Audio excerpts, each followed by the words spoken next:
अब बात करते हैं किसके बारे में, मानव श्वसन अंग के बारे में। तो देखिए बच्चों, अब बात करेंगे जो मानव श्वसन अंग है वो कौन कौन से होते हैं और उनका मुख्य कार्य क्या क्या होता है, इसके बारे में बात करेंगे। संरचनाएं कैसी होती है। तो मानव श्वसन अंग, देखिए मानव श्वसन अंग के अंदर मुख्य रूप से मानव श्वसन अंग में मुख्य रूप से क्या पाए जाते हैं आपके,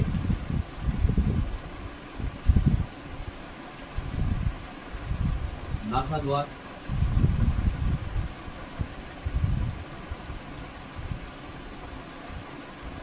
नासिका,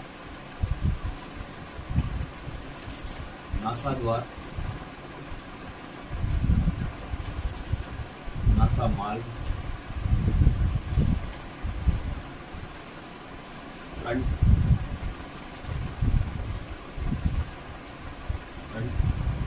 ट्रेकिया या वायुनली। इस कंठ को अपन क्या बोलते हैं, लेरिंक्स भी बोलते हैं। ओके बच्चों, इसे अपन क्या बोलते हैं, लेरिंक्स भी बोलते हैं। उसके बाद ट्रेकिया के बाद क्या आती है आपकी,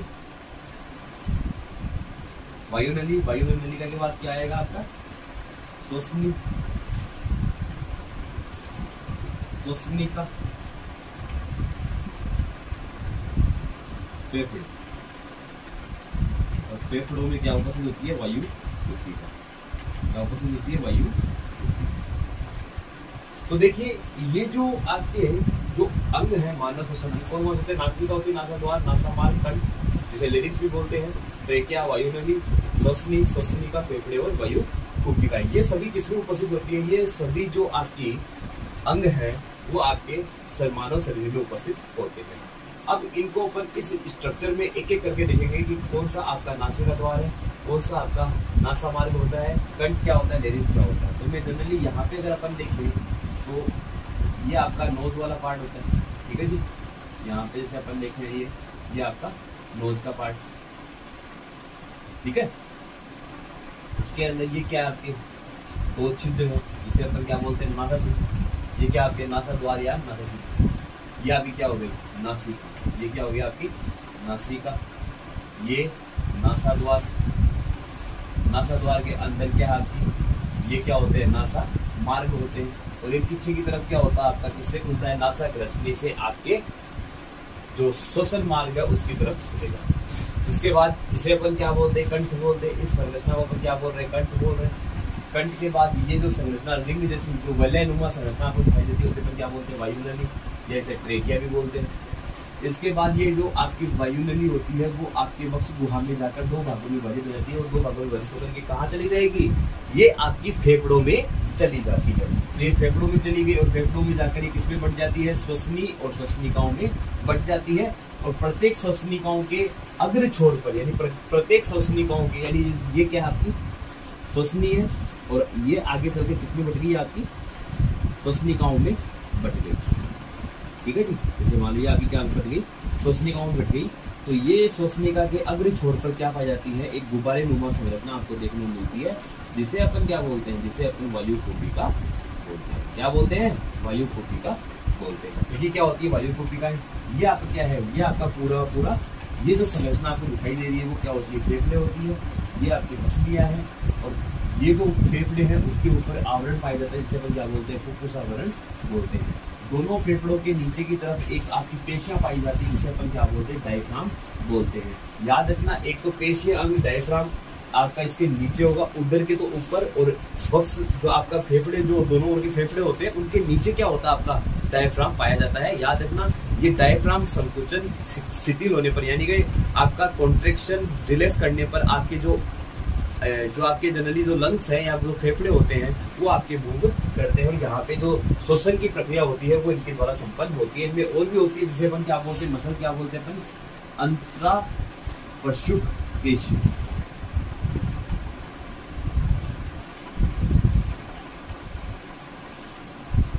पेशियां भी पाई जाती है, डायफ्राम के साथ आपके अंतरापशुक पेशियां भी पाई जाती है। उनके बारे में भी अपन आगे बढ़ेंगे। अब देखो, अब बात करते हैं अपन एक एक करके कि नासिका क्या है, नासाद्वार क्या होता है, ठीक है जी। उसके बारे में अपन विस्तार से देखेंगे। तो इसको मैं एक बार रफ कर देता हूँ। जो अपन इसके बारे में पूरी जानकारी देंगे। जो डायग्राम अपन ने देखा हर एक अंग के बारे में अपन पढ़ेंगे। देखिए पहली बात आपका नासिका। तो मानव शरीर में क्या होते हैं, आपकी एक नासिका पाई जाती है और इस नासिका पर किसका आवरण होता है, ये जो नासिका की नोक होती है वो कैसी होती है, उपास्थल होती है। आपकी जो नासिका होती है वो क्या होती है, त्वचा से घिरी रहती है, त्वचा से घिरी एक संरचना होती है और नासिका के अंदर दो छिद्र पाए जाते हैं जिसे अपन क्या बोलते हैं, नासा द्वार। और इन्हीं नासा द्वार की सहायता से क्या होता है, आपके जो वायु होती है उनका क्या किया जाता है, उनका विनिमय किया जाता है। ऑक्सीजन को अंदर लिया जाता है और कार्बन डाइऑक्साइड को इन्हीं नासा द्वार के द्वारा बाहर निकाला जाता है। इसके बाद में आता है आपका नासा मार्ग। देखिए भाई, नासा मार्ग या जिसे अपन क्या बोलते हैं, नेजल सेप्टम बोलते हैं। ये आपका क्या होता है, एक हड्डी के द्वारा या अस्थि के द्वारा क्या होता है, आपका विभाजित रहता है, दो भागों में विभाजित रहता है। ठीक है जी। और इन सेप्टम यानी इस नासा मार्ग में क्या पाए जाते हैं, आपके रोम पाए जाते हैं। क्या पाए जाते हैं, रोम पाए जाते हैं। अगर आप इस नासिका को अगर अपन देखें, ये क्या आपका अस्थि से इसको क्या कर रखा है, विभाजित कर रखा है, तो यहाँ पे इनके सतह पे क्या होते हैं, आपके रोम या आपके बाल पाए जाते हैं। ओके, इसके अलावा क्या होती है, यहाँ पे श्लेष्मा ग्रंथियां देखने में मिलती है, जो क्या करती है, श्लेष्मा का स्त्रावण करती है। ये श्लेष्मा का स्त्रावण ये श्लेष्मा ग्रंथियां करती हैं। यहाँ पे क्या होगा, जो रोम होंगे, ठीक है ना, जो आपके, अब कई बच्चे सोचते हैं यार कि नाक के अंदर बालों का क्या काम। अरे बेटा जी, बालों का काम बहुत ज्यादा होता है। क्या होगा, जनरली जो आपके नाक के अंदर जो रोम पाए जाते हैं, यानी नासिका के अंदर जो रोम पाए जाते हैं, नासा मार्ग में जो आपको रोम मिलते हैं, वो क्या करते हैं, जब आप लोग क्या करते हैं, वायु का आदान प्रदान करते हो, यानी वायुमंडल से आपने क्या ली, वायु ली, यानी कि ऑक्सीजन ली, तो उस वायु के साथ साथ क्या होते हैं, धूल के कण। क्या, धूल के कण। और धूल के कण के साथ साथ कई सारे पराकण हैं, धूल के कण हैं, कुछ बैक्टीरिया हैं, वो आपके नाक के अंदर चले जाते हैं और उस धूल के कणों को, बैक्टीरिया को यानी जीवाणुओं को और पराकणों को किसके द्वारा पकड़ लिया जाता है, आपके रोमों के द्वारा पकड़ लिया जाता है और उन्हें यहाँ पे फंसा लिया जाता है। इसके बाद क्या होता है, जो श्लेष्मा होता है वो आपका श्लेष्मा ग्रंथियों द्वारा स्रावित होकर ये श्लेष्मा इन धूल के कणों को रोम की सहायता से वहां पे चिपका देता है और जो अपन क्या करते हैं, सुबह पहले उठ के उसको साफ करते हैं। तो जनरली ये क्या होता है, आपका रोम के द्वारा ये काम किया जाता है। रोम क्या करता है, धूल के कणों को, जीवाणुओं को ट्रैप करने का काम करता है, उसे पकड़ने का काम करता है और श्लेष्मा जो होता है वो इन कणों को चिपकाने का काम करता है। ठीक है जी। अब इसके बाद में बात करें तो नासा मार्ग जो होता है उसमें कुछ महत्वपूर्ण अस्थियां पाई जाती है। उन अस्थियों से मिलकर क्या होता है, जो नासा मार्ग जो होता है, जो नासा मार्ग के अंदर जो आपकी अस्थियां होती है कौन कौन सी होती है, तो देखिए, एक तो होती है मैक्सिला, एक होती है प्री मैक्सिला, एक होती है आपकी नेजल और एक होती है आपकी एथमोइड। तो ये जो चार अस्थियां होती हैं, चार जो हड्डियां होती हैं, वो क्या करती हैं, नासा मार्ग में उपस्थित होती है। कौन कौन सी, maxilla, pre maxilla, nasal, ethmoid, ये चारों प्रकार की जो अस्थियां होती हैं वो कहाँ प्रेजेंट होती हैं, वो आपके नासा मार्ग में प्रेजेंट होती है। ओके बच्चों, तो अब अपन बात करेंगे किसके बारे में, अब अपन बात करेंगे कि जो आपका नासा मार्ग है वो कंप्लीट हो चुका है। उसके बाद अपन बात करेंगे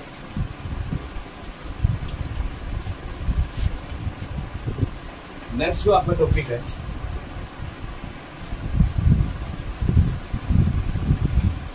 कंठ के बारे में। इसके बारे में, कंठ के बारे में। तो बात करते हैं कंठ के बारे में।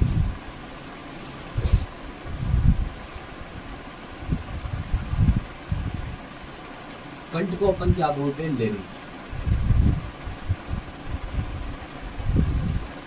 कंठ एक जनरली ये उपास्थियों से बना अंग होता है। इससे बना, उपास्थियों से बना अंग होता है। ठीक है जी। इसमें तीन प्रकार की उपासनियां चारों तरफ इसको घेरे रखती है। कौन कौन सी उपासनियां होती हैं? द्रविका,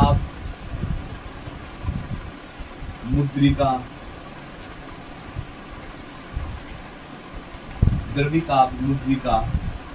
इसके अलावा जो आपकी तीसरी होती है वो आपकी होती है एपिग्लोटिस, और चौथी जो कंठ के पास स्थित होती है जिसे अपन क्या बोलते हैं? अवतु। क्या बोलते हैं? अवतु, यानी कि थायराइड। तो द्रविका, मुद्रिका, एपिग्लोटिस, अवतु, ये चार प्रकार की क्या होती है? आपकी उपासनियां होती हैं जो आपके कंठ को घेरे रहती है। क्या होती है? इसको घेरे रहती है। कंठ जो होता है उसके ऊपर क्या पाया जाता है? कंठाजद या एपिग्लोटिस पाया जाता है। ये आपका क्या है? ये आपका है कंठ। इस तरीके की संरचना आपकी कंठ की। तो इसके ऊपर एक फ्लैप दिखेगा आपको, एक, जिसे अपन क्या बोलते हैं? कंठाजद बोलते हैं। इसके बारे में अपन ने पहले भी बात की है जब अपन पाचन तंत्र पढ़ रहे थे। वहां पे मैंने बताया था आपको एपिग्लोटिस क्या कार्य करता है। एपिग्लोटिस या कंठाजद का कार्य क्या होता है? भोजन को श्वास नली में जाने से रोकता है। क्या करेगा? भोजन को श्वास नली या श्वसन मार्ग में जाने से रोकता है। कौन? कंठाजद। इसके अंदर क्या होते हैं? आपके कंठ में क्या उपस्थित होते हैं? स्वर रज्जु उपस्थित होते हैं। क्या उपस्थित होते हैं? स्वर रज्जु, जिसके अंदर कंपन होने के कारण, इन स्वर रज्जुओं में कंपन होने के कारण क्या होती है? ध्वनि उत्पन्न होती है। क्या होती है? ध्वनि उत्पन्न होती है। तो बेटा जी, ध्वनि अपनी कैसे उत्पन्न होती है? जैसे कि मैं बोल रहा हूँ तो मेरे जो स्वर रज्जु है वो कंपन कर रहे हैं और उसके कारण क्या हो रहा है? मैं बोल पा रहा हूँ। तो ध्वनि उत्पन्न करने वाले अंग का नाम क्या होता है? स्वर रज्जु। मानव में ध्वनि उत्पन्न करने वाले जो अंग है उसका क्या नाम होता है? स्वर रज्जु। याद रखना, जो बर्ड्स होते हैं, पक्षी होते हैं, उनमें होता है सिरिंग्स। क्या होता है? सिरिंग्स। पक्षियों में ध्वनि उत्पन्न करने वाला जो अंग है वो क्या है? सिरिंग्स है। और अपने अंदर क्या होता है? स्वर रज्जु पाए जाते हैं। ठीक है जी। तो ये आपका कंठ का भाग हो गया। अब अपन बात करते हैं वायु नली के बारे में। तो कंठ जो होता है फिर जाकर कहाँ खुलेगा? आपका वायु नली के अंदर। अब वायु नली जो होती है वो आपकी सी आकार की, ये एक 12 सेंटीमीटर लंबी क्या होती है? नली होती है। वायु नली क्या होती है? वायु नली या ट्रेकिया जो है वो आपकी 12 सेंटीमीटर लंबी एक नली होती है, जो आपकी कहाँ से स्टार्ट होती है? जिसकी शुरुआत कहाँ से होगी? जिसकी शुरुआत आपके कौन से भाग से होती है? जिसकी शुरुआत आपके कंठ भाग से होती है। और ये कहाँ तक फैली रहती है? आपके वक्ष गुहा तक ये फैली रहती है। तो इसकी लंबाई 12 सेंटीमीटर होती है और ये वायु नली जो होती है वो कंठ से वक्ष गुहा में फैली रहती है। ये वक्ष गुहा तक क्या होती है? फैली रहती है। और याद रखना, इसका जनरली जो आकार होगा ये इसमें क्या होती है? सी आकार की उपास्थि वलय पाई जाती है। सी आकार की उपास्थि वलय पाई जाती है, जो कैसी होती है? जो अपूर्ण होती है। यानी जो आपको श्वास नली में जो आपको ये देखने को मिलती है ना, ऐसे रिंग, यानी ये वलय जो देखने को मिलती है, ये टोटल कितनी होती है? वलय 9 वलय होती है। तो ये जो वलय आपको गोलाकार जो वलय आपको देखने को मिल रही है, ये जो रिंग आपको देखने को मिल रही है, ये होती कैसी है? वास्तव में ये क्या होती है? सी शेप होती है। ये कैसी होती है? अपूर्ण होती है। मतलब ये किस तरीके से जुड़ी हुई होती है? ये इस तरीके से जुड़ी हुई होती है, यानी कि आगे से पूरा एकदम फ्लैप लेके पीछे क्या होती है? उपास्थि से जुड़ी हुई होती है। तो ये क्या होती है? आपकी सी शेप, यानी सी आकार की क्या होती है? सी आकार की उपास्थि वलय होती है, जो कुल मिलाकर कितनी होती है? 9 होती है। तो ये उपास्थि वलय कहाँ पाई जाती है? आपकी वायु नली या ट्रेकिया में पाई जाती है। वायु नली का मुख्य कार्य क्या होता है? आपके जो यह एक श्वसन मार्ग की तरह कार्य करता है और ऑक्सीजन को अंदर ले जाने का काम करेगा। ठीक है जी। अब इसके बाद में बात करते हैं कि जो वायु नली है, ठीक है, इसको मैं रख देता हूं।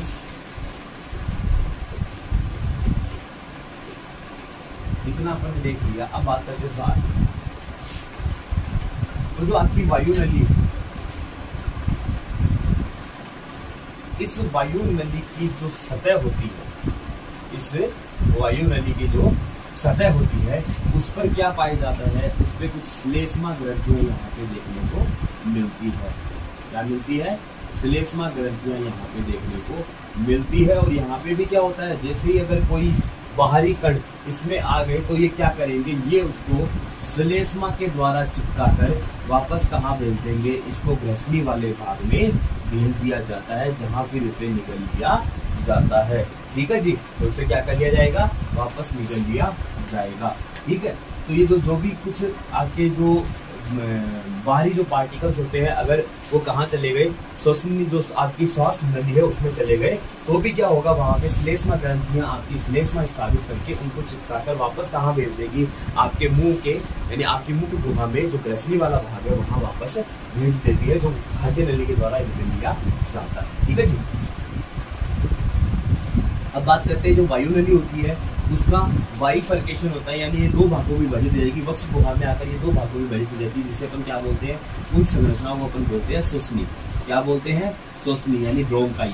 ये श्वसनी क्या होती है, आपके जनरली जो वक्ष गुहा वाला भाग है वहां पे ही क्या दो भागों में बट जाती है, और हर एक श्वसनी किसमें चली जाएगी, दोनों फेफड़ों में चली जाती है। यानी एक श्वसनी जो होती है वो आपकी एक फेफड़े में चली जाती है, और वहां पे ये श्वसनी आपकी बट जाएगी किसमें, श्वसनिकाओं में। किसमें बट जाती है, श्वसनिकाओं में बट जाती है। ये ट्रेकिया वाला भाग है। ठीक है जी, यहां से ये क्या हुआ, इसका बाइफर्केशन हुआ, यहां से इसका क्या हो गया, बाइफर्केशन हो गया, यानी कि ये दो भागों में विभाजित हो गई। अब ये कहां चली गई, ये चली गई आपके इसमें फेफड़े में, तो ये फेफड़े में चली गई, और फेफड़े में जाकर ये क्या करेगी, ये फिर फर्दर आपकी किसमें डिवाइड हो जाएगी, आपकी ये आपकी ब्रोंकियोल्स में, यानी कि श्वसनिकाओं में विभाजित हो जाती है। तो ये जो श्वसनिकाएं होती है, ये जो श्वसनी जब श्वसनिकाओं में विभाजित होती है तो ये तीन प्रकार की श्वसनिकाएं बनाती हैं। कौन कौन सी, प्राथमिक, द्वितीय और तृतीय।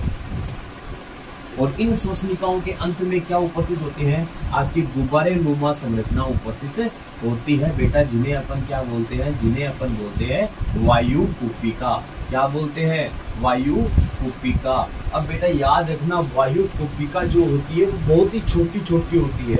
ठीक है जी, इनकी जो आपकी मतलब इनका जो साइज होता है, इनका जो व्यास होता है वो कितना होता है, 0.2 मिलीमीटर। क्या होगा इनका व्यास, 0.2 मिलीमीटर इनका व्यास होता है। ठीक है जी, तो ये काफी ज्यादा साइज में क्या होती है, काफी ज्यादा छोटी होती है, और इसके कारण ये वायु कुपिकाएं जो होती है वो आपके फेफड़ों में बहुत ही अधिक मात्रा में देखने को मिलती है। इनकी संख्या, वायु कुपिकाओं की संख्या एक फेफड़े में, सुन के चौंक जाओगे कितनी, देखो भाई कितनी अपने अंदर क्या है, अपने फेफड़े के अंदर कितनी वायु कुपिकाएं उपस्थित होती है। यानी एक फेफड़े के अंदर कम से कम 30 करोड़ वायु कुपिकाएं पाई जाती है। यानी टोटल मिलाकर अगर दोनों की बात की जाए तो आपकी 60 करोड़ के करीब क्या होती है, आपकी वायु कुपिकाएं उपस्थित होती है। ये जो रेशियो होता है वो कुछ में आपका 60 to 70 भी बताया जाता है। ठीक है जी, तो दोनों फेफड़ों में 60 से 70 करोड़ आपकी क्या पाई जाती है, वायु कुपिकाएं पाई जाती है। वायु कुपिकाओं के लिए दो चीज याद रखना, पहली चीज तो क्या होती है, आपके गैसों के विनिमय का, गैसों के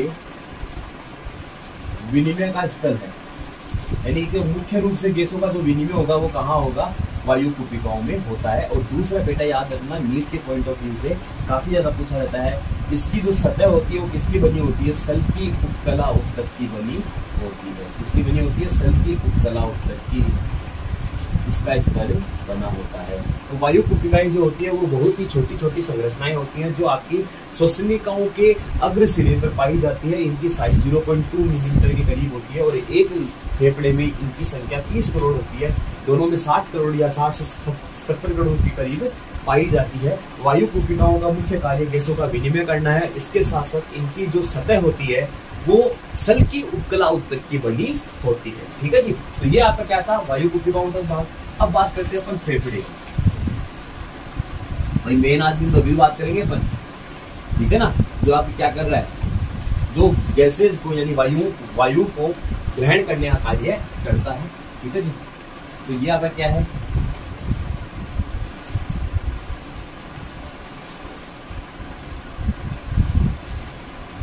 ये आपका क्या है, लंग्स है। ठीक है जी, ये क्या आपका लंग यानी कि एक फेफड़ा है। तो आपके मानव शरीर में कितने फेफड़े पाए जाते हैं? 2 फेफड़े, एक के पैर में, एक के जोड़े में। कहाँ स्थित होते हैं? वक्ष गुहा में, दोनों ओर स्थित होते हैं, वक्ष गुहा में उपस्थित होंगे। और इन दोनों के मध्य, दोनों फेफड़ों के मध्य क्या पाया जाता है? आपका हृदय पाया जाता है। क्या पाया जाता है? आपका हृदय पाया जाता है। अब देखो भाई, फेफड़ा जो होता है उसके ऊपर एक कवरिंग होती है जिसे अपन क्या बोलते हैं? जिसे अपन बोलते हैं फुफ्फुस आवरण। क्या बोलते हैं? फुफ्फुस आवरण। अब ऐसा नहीं कि फुफ्फुस आवरण याद करके चलेगा, कई बार इसमें क्या आ सकता है, इंग्लिश से भी पूछ लेगा, जिसको इंग्लिश में क्या बोलते हैं? प्लूरा। क्या बोलते हैं? प्लूरा। अब देखो भाई, फुफ्फुस आवरण और जो आपकी फेफड़े की भित्ति है, इन दोनों के मध्य आपका क्या होता है? एक गुहा पाई जाती है जिसे अपन क्या बोलते हैं? फुफ्फुसीय गुहा बोलते हैं। क्या बोलते हैं? फुफ्फुसीय गुहा, यानी कि प्लूरल कैविटी। क्या बोलेंगे इसे अपन? Pleural cavity. और इस प्लूरल कैविटी में क्या होता है? आपका भरा होता है लिक्विड। क्या भरा होता है? आपका लिक्विड, यानी कि द्रव भरा होता है, जिसे अपन क्या बोलते हैं? फुफ्फुसीय द्रव। ठीक है जी, जिसे अपन क्या बोलेंगे? Pleural fluid. क्या बोलते हैं? प्लूरल फ्लूइड या प्लूरल द्रव या प्लूरल द्रव। अब बोले सर ये क्या काम करता है? ठीक है ना, बोले क्या काम करेगा? फेफड़ा जो होता है, फेफड़े के अंदर जो ये क्या है? फुफ्फुसीय गुहा है, फुफ्फुस आवरण है, फुफ्फुसीय द्रव है, ये क्या काम करता है? तो देखो बेटा, फुफ्फुसीय द्रव जो होता है वो क्या करता है? फेफड़ों को बाहरी आघातों से बचाने का काम करता है। ये क्या करेगा? फेफड़ों को बाहरी आघात, कोई भी, जैसे मान लो बाहर से कोई अटैक कर रहा है इस फेफड़े, जैसे मान लो कई बार एक्सीडेंट होता है, कई बार दुर्घटना हो जाती है, तो उसमें क्या होता है? कई बार रिब्स टूट जाती है। तो इस रिब्स, जब रिब्स आपकी टूट जाएगी तो उसको जनरली रिब्स टूटने के बाद जो आपके फेफड़ों को प्रोटेक्ट कर रहा है या फेफड़ों को बचाने का काम करेगा, वो कौन करेगा? फुफ्फुसीय जो द्रव होता है वो आपका इसको बचाने का काम करता है। यानी जो फुफ्फुस आवरण और फुफ्फुसीय द्रव या प्लूरल, जो प्लूरल द्रव होता है, फुफ्फुसीय द्रव और प्लूरल द्रव होता है, वो क्या करेगा? आपका बाहरी आघातों से रक्षा करता है। क्या करता है? ये बाहरी आघातों से सुरक्षा करता है। क्या करेगा? बाहरी आघातों से सुरक्षा करेगा। इसके अलावा फुफ्फुस आवरण का क्या कार्य होता है? तो ये क्या करता है? ये पसलियों से रगड़ को, ये जो फेफड़े हैं उनकी पसलियों से रगड़ होने से बचाएगा। ये पसलियां कैसी है? ठोस है, और आपका जो ये फेफड़ा है वो क्या है? आपका कोमल है। तो भाई क्या होगा? दोनों आपस में जब क्या होता है? फेफड़ा फूलता है और जब सिकुड़ता है तो क्या होता है? फेफड़ा कोमल होगा तो वो क्या हो सकता है? लगातार सिकुड़ने और फूलने के कारण वो आपका क्या हो सकता है? पसलियों से रगड़ उसके लग सकती है, तो वो डैमेज हो सकता है। इसलिए क्या होता है? ये उसकी रगड़ से, जो पसलियां होती हैं उनकी रगड़ से फुफ्फुस आवरण जो होता है वो इसे बचाने का कार्य करता है। ठीक है जी, तो ये आपके फेफड़ों तक का कार्य। जनरली जो फेफड़े की जो संरचना थी वो अपन ने यहाँ पे देखने की, फेफड़े जो होते हैं वो जनरली, फेफड़ा जो होता है वो कैसा दिखाई देता है, इसकी शेप कैसी होती है? आपकी कोनिकल आकार होता है इसका, शंकु के आकार, ऐसा आप लोगों को देखने को मिलता है, गुब्बारेनुमा संरचना इसकी होती है। अब देखो याद रखना, दोनों फेफड़ों के नीचे एक क्या होती है? पेशी पाई जाती है, जिसे अपन क्या बोलते हैं? डायफ्राम। क्या बोलते हैं? डायफ्राम। और ये डायफ्राम क्या करता है? आपकी श्वसन की प्रक्रिया में मदद करता है। ये क्या करता है? श्वसन की प्रक्रिया में मदद करेगा। जब अपन क्या करते हैं? कुछ जनरली जब अपन क्या करते हैं? श्वास अंदर खींचते हैं तो ये नीचे की तरफ चला जाता है, और जब अपन श्वास छोड़ते हैं तो ये ऊपर की तरफ चला जाता है। ये अपन बात करेंगे श्वसन की क्रिया विधि में। आई होप बच्चों यहाँ तक आपको पूरा तरीके से समझ में आया होगा।